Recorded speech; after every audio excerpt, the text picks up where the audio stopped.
सूत्र है दुख से कैसे छुटकारा पाएं। बहुत लोगों का प्रश्न रहता है, बहुत लोग आते हैं, महाराज हम बड़े दुखी हैं, छुटकारा पाना चाहते हैं। कई लोग तो हद कर देते हैं, बहुत लोग आते हैं तो कहते हैं महाराज अब हम थक गए हैं, मरना पसंद है हमें, जीवन में बहुत हताश हो गए, अब हम जीना नहीं चाहते, अब जीवन का कोई उद्देश्य नहीं बचा, अब जीवन में हमें कुछ समझ नहीं आ रहा, हम मरना चाहते हैं। ऐसा बहुत लोग कहते हैं, क्वेश्चन करते हैं। क्या आपको लगता है कि आप मरना चाह रहे हैं? क्या आपको लगता है आपके रास्ते बंद हो गए? क्या आपको लगता है कि अब हमारा कोई नहीं है? बड़ी बात तो यह है, परमात्मा भगवान ईश्वर हनुमान जी अगर आपको बोल दे कि चिंता मत करो, बहुत जल्दी कृपा होने वाली है, तो आप फिर दौड़ने लगते हो। अभी आप हारे नहीं हो। एक हमारे मित्र हैं, बहुत अच्छे, मुंबई में रहते हैं, बहुत प्यारे हैं, बिजनेसमैन हैं। कभी कभी उनसे हमारी चर्चा होती है तो वो एक बात बहुत अच्छी बोलते हैं, गुरुदेव कहते हैं गुरुदेव, गुरुजी। हमने कहा हाँ। बोले जीवन में हारता वो व्यक्ति है जिसे जीत की चाह होती है। हमने कहा मतलब? बोले जो जीत की कामना को लेकर के, विजय प्राप्ति की कामना को लेकर के काम करता है अथवा स्ट्रगल करता है, वो हारता है। और जो पहले से ही हार मान चुका हो, भला वो क्या हारेगा? जिसने अपने जीवन में ये कह दिया कि मुझे जीतना है ही नहीं, उसे कोई नहीं हरा सकता। जिसने ये कह दिया कि मैं हारा हुआ हूं, उसे कोई नहीं हरा सकता। हम लोग त्रुटि क्या करते हैं?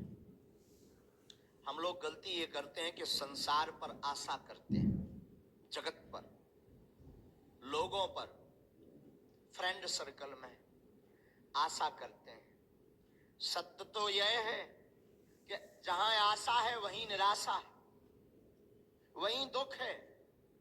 जहां आपने आशा की वहीं दुख है। आपने बागेश्वर धाम से आशा की, बागेश्वर धाम पर किसी व्यक्ति से आशा की तो दुख है, पर बागेश्वर धाम पर बालाजी से आशा की, हनुमान जी से आशा की तो सुख प्राप्त होगा। ये दुख से बचने का उपाय है। आशा एक राम जी से, बाकी आशा छोड़ दे। नाता एक राम जी का, दूजा नाता तोड़ दे। आशा अगर जीवन में रखनी है तो केवल राम जी से रखो, भगवान से रखो।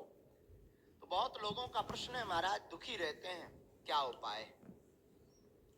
बढ़िया उपाय तो यही है कि सुखी होने के लिए मत घूमो, प्रसन्न होने के लिए मत घूमो। सबसे बढ़िया उपाय यह है, उत्तम उपाय यह है कि आप हमेशा ये विचार करो, हमें जो भी अपने जीवन में मिल रहा ईश्वर की कृपा से मिल रहा, और ईश्वर की कृपा का प्रसाद मानते हुए अगर पाएंगे, दुख को सुख को लेंगे, तो आप कभी दुखी नहीं रह सकते। दुख से बचने का यही उपाय है। आप लोग सोचो कि महाराज शायद कोई मंत्र बताएंगे दुख से बचने का। मंत्र तो दे देंगे, उपाय भी दे देंगे, टोटका भी दे देंगे, पर आप उसे संभाल नहीं पाओगे। पूछो कैसे? हमने उपाय बता दिया, आप मंत्र का जाप करो, समस्या का समाधान होगा।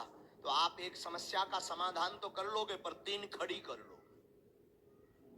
जैसे उदाहरण, आपकी समस्या है मकान, मकान नहीं बन रहा, आप बड़े दुखी हैं, आप आए दरबार में, आपने जिज्ञासा की, आपने प्रश्न किया, आपने अर्जी लगाई, धोखे से आपको मंत्र मिल भी गया, उस मंत्र ने चमत्कार भी कर दिया, जाओ चिंता मत करो मकान बन जाएगा। आपने मंत्र प्राप्त करते ही मंत्र का जप प्रारंभ कर दिया, लेकिन मकान बन गया, परंतु आपने 3 समस्याएं खड़ी कर ली। अब मकान का मेंटेनेंस कैसे चलेगा, मकान में एसी कैसे लगेगी, मकान के बाहर बड़ी बड़ी महंगी महंगी कारें कैसे आ पाएंगी। ये 3 समस्याएं आपने खड़ी कर ली। धोखे से वो मंत्र आपने और प्रयोग किया, आपका बिजनेस चलने लगा, मकान का में एसी भी लग गया, मकान के बाहर बड़ी बड़ी महंगी महंगी कारें भी खड़ी हो गई, लेकिन तब तक बींडनी नहीं आई, ब्याह नहीं हुआ, शादी नहीं हो रही। तब और परेशान, तब और झंझट में फंसे। फिर एक और टेंशन आ गई, अब शादी हो जानी चाहिए। शायद शादी भी हो गई तो फिर बच्चे, अब बच्चे नहीं हो रहे, अधूरे कच्चे क्या करेंगे। तो फिर एक और टेंशन। तो प्रतिदिन आपकी समस्या चलती रहेगी, दुख आपका अनवरत चलता रहेगा।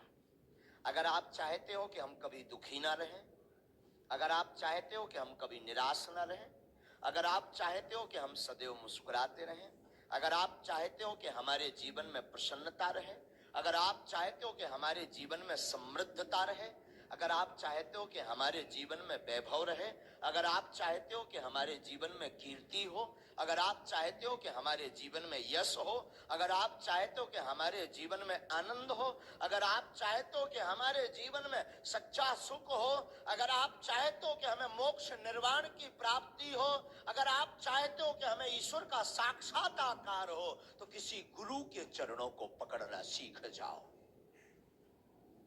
किसी महापुरुष के चरणों को पकड़ना प्रारंभ करो, किसी संत सिद्ध पुरुष के चरणों को पकड़ना प्रारंभ करो।